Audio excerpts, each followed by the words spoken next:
bad night for the Cowboys at the Sprint Center. Barry Tramel along with John Helsley here in Kansas City. A little while ago, Oklahoma State throttled by Kansas State in the Big 12 quarterfinals. Bad night from the start, John. It was a bad night, Barry. I thought it was a lot like the night before, just reversed. Cowboys fall behind 23-8.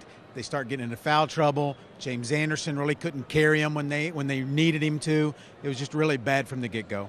Well, OSU gets in the hole, climbs back in, but when Obi goes out with his third foul near the 6-minute mark, then Mount Pilgrim joins him on the bench about a minute later.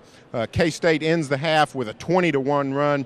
Oklahoma State's down 51-26 at halftime.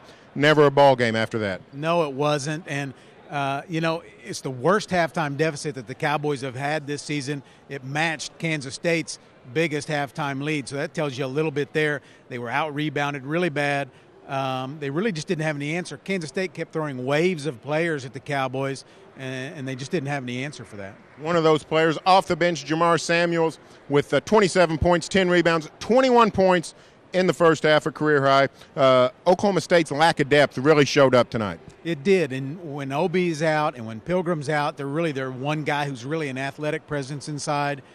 Those are two key cogs, two guys that can score for them.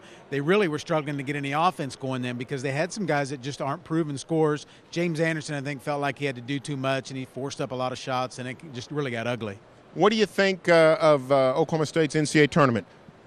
Is the seeding affected by this loss tonight? I don't think so. I thought this was a place where they could come to the Big 12 tournament and enhance their seed. I didn't think that they could really mess with that in a negative way. Maybe a loss last night to Oklahoma would have done that, but a loss to Kansas State, a team that's been in the top 10 most of the year, I don't think so. I think they're probably a 7 or an 8 seed. Well, now the Cowboys await their assignment for the NCAAs. Announcement at 5 o'clock on Sunday. Stay tuned for further Oklahoma State coverage every day in the Oklahoman as well as here on News OK.